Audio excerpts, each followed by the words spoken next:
असली भूत वर्सेस नकली भूत। उत्तर भारत के पहाड़ी इलाकों में एक छोटा सा गांव था, धनपुर। चारों तरफ देवदार के ऊंचे पेड़, बीच में छोटी छोटी मिट्टी की कच्ची पगडंडियों।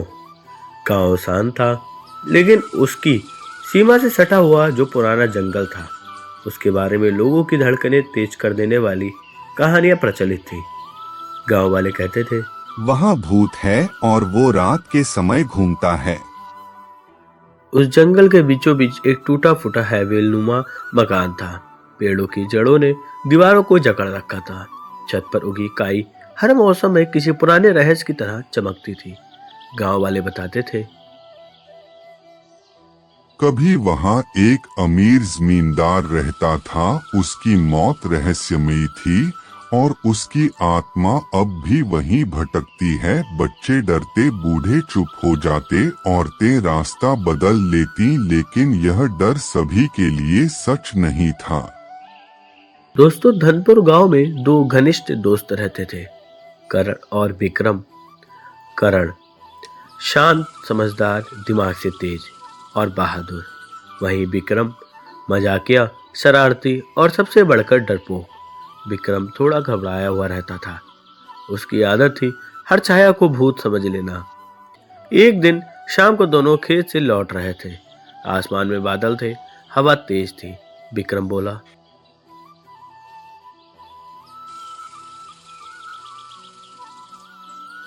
करण, जल्दी चलते हैं। तू जानता है ना, इसी समय भूत घूमता है। विक्रम, तू कब सुधरेगा? हर चीज में भूत मत देख। तू कुछ भी कह, लेकिन असली भूत होते हैं। मैंने सुना है कई लोग देखते भी है। और मैंने सुना है नकली भूत भी होते हैं, जिन्हें लोग अपने फायदे के लिए डर पैदा करने को बनाते हैं। दोनों हंसते बोलते गांव पहुंच गए, लेकिन उन्हें पता नहीं था कि बहुत जल्द असली और नकली भूत का सच्चा फर्क उनकी आंखों के सामने खुलने वाला था। उस रात गांव में अचानक हलचल मची। गांव के चौधरी हरपाल रात में चिल्लाते हुए दौड़ते हुए आए।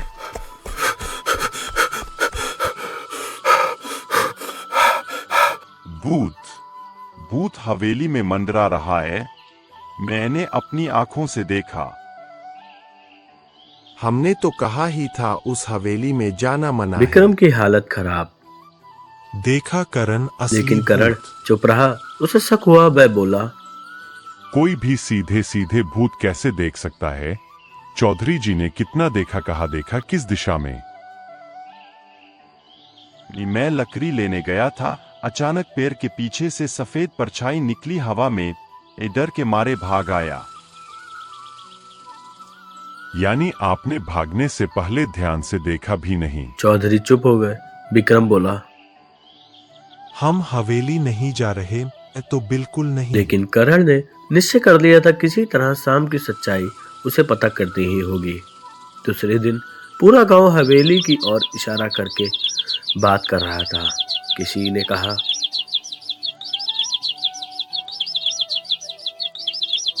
कल रात सफेद साड़ी में औरत छत पर घूम रही थी। भूत रो रहा था, मैंने खुद सुना। करण, तू चाहे जो कर ले, मैं हवेली नहीं जाऊंगा। मैं अकेला जाऊंगा, तू डरता है। ठीक है, लेकिन कुछ तो गलत हो रहा है। सच्चाई जानना जरूरी है। ठीक है, मैं तेरे साथ चलूंगा, लेकिन अगर मुझे कुछ हुआ ना तो तेरी जिम्मेदारी। संध्या का समय था। सूरज ढलने लगा था। पेड़ों की लंबी परछाइयां रास्ते पर गिर रही थी। पत्तों की सरसराहट मानो किसी छुपे हुए रहस्य को सुनाने की कोशिश कर रही थी। करण और विक्रम दोनों हाथ में टार्च लिए हवेली की ओर बढ़े।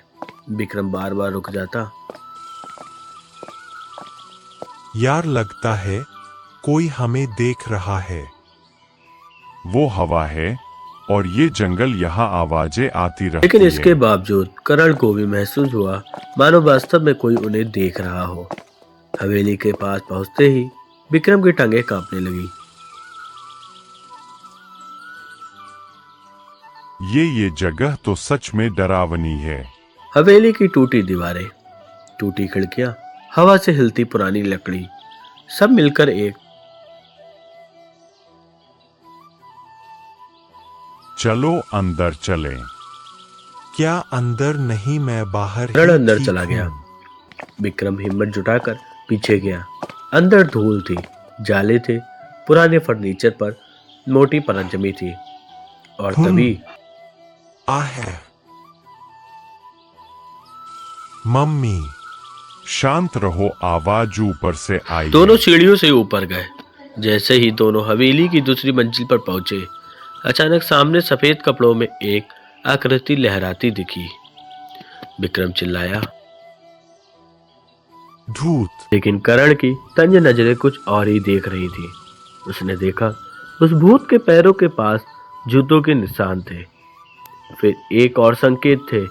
भूत के पीछे रस्सी का सिए हिल रहे थे, मानो कोई उसके ऊपर से खींच रहा हो। करण बोला, भूत नहीं, कोई इंसान है। वह तेजी से आगे बढ़ा और आकृति को पकड़ लिया और तेजी से खींचकर जालीदार पर्दा हटाया। और सामने एक नहीं, दो आदमी खड़े थे। ताला, तेजराम और उसके साथी पप्पू। करण चौंक गया। गांव के बड़े सेठ तेजराम और उसका गुरु पप्पू सफेद कपड़े और पाउडर से भूत बन रहे थे। विक्रम की आंखें फट गईं। ये भूत नहीं। मैं कह ही रहा था कुछ गड़बड़ है। तुम दोनों यहाँ कैसे आ गए? ये सब तुम क्यों कर रहे थे? लेकिन सच सामने आने ही वाला था। तेजराम ने पहले तो बहाना बनाया। मैं तो बस मजाक कर रहा था। तो फिर छत पर लगी रस्सी रात में भूत की आवाजें गांव वालों को डराना ये मजाक नहीं। हम बता देते हैं, सेठ जी ने कहा था कि अगर हवेली को भूतिया घोषित कर दिया जाए तो गांव वाले इसे बेच देंगे और गांव की जमीन से जी हथिया लेंगे। पप्पू चुप। हमने आ चुका था, विक्रम बोला। तो ये सब नकली भूत का ड्रामा था। हाँ विक्रम, यही है। नकली भूत असली भूत से ज्यादा खतरनाक इंसान का लालच। किसी को मत बताना, मैं तुम्हें पैसे दूंगा। नकली भूत बनाकर गांव वालों को डराना अपराध है। हम ये तेजराम ने बात भागने की सरपंच जी को कोशिश बताएंगे। की, लेकिन विक्रम ने पहली बार बहादुरी दिखाते हुए उसे पकड़ लिया। अब तू कहीं नहीं जाएगा। अगले दिन गांव में पंचायत लगी। सभी लोग इकट्ठा थे। करण और विक्रम ने पूरी कहानी बताई, कैसे तेजराम हवेली में भूत का नाटक कर रहा था ताकि गांव खाली करवा सके। गांव वाले गुस्से से भर गए। सरपंच जी बोले, तेजराम, तूने अपनी लालच के लिए गांव को डराया। बच्चे रात भर सो नहीं पा रहे थे, बूढ़े दहशत में थे। तेजराम के पास कोई जवाब नहीं था। पंचायत ने फैसला किया, तेजराम को सजा मिलेगी। उसके नकली भूत का सामान जब्त किया जाएगा। हवेली में जाकर साफ सफाई होगी। गांव वालों का डर दूर किया जाएगा। विक्रम ने राहत की सांस ली। कम से कम नकली भूत तो पकड़ा गया, अब असली भूत ना आ जाए कहीं। अब तो तुझे पता चल गया होगा, असली भूत नहीं, कहानी नकली यहाँ खत्म भूत नहीं ज्यादा होती, खतरनाक होते क्योंकि हैं। उसी रात कुछ ऐसा हुआ जिसने करण को भी चौंका दिया। उस रात करण और विक्रम दोनों साथ में बैठे थे, बातें कर रहे थे। अचानक हवा में एक अजीब सी ठंडक फैलने लगी। पेड़ों की शाखें ऐसे हिलने लगी जैसे कोई अदृश्य शक्ति उन्हें छू रही हो। और फिर दूर से एक धीमी आवाज आई,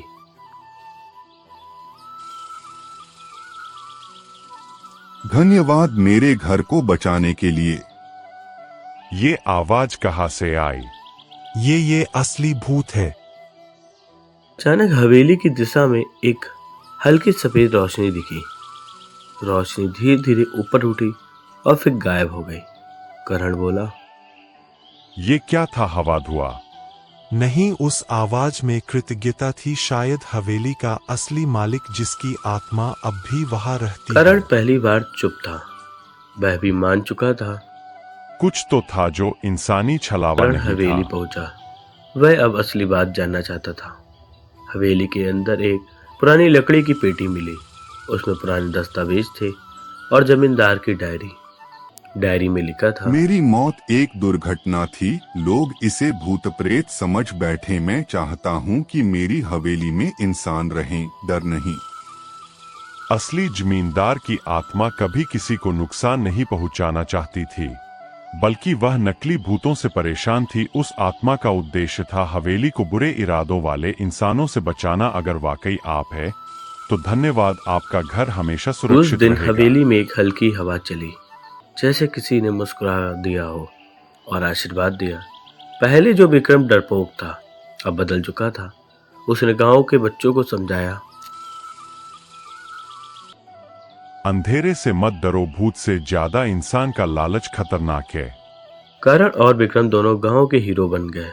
धनपुर गांव ने दो तरह के भूत देखे, एक नकली जो इंसानों ने बनाया था और एक असली जो किसी को नुकसान नहीं पहुंचाता था बल्कि अच्छे लोगों का साथ देता था। इस कहानी की सीख यही है, नकली डर इंसान पैदा करता है और असली सच्चाई हमेशा सामने आकर जीतती है। असली भूत इंसान को नहीं डराते, लेकिन लालच और छल इंसान को जरूर डराते हैं। दोस्तों, ऐसे ही कहानी देखने के लिए हमारे चैनल को सब्सक्राइब कर लें और बेल आइकन दबाना ना भूलें।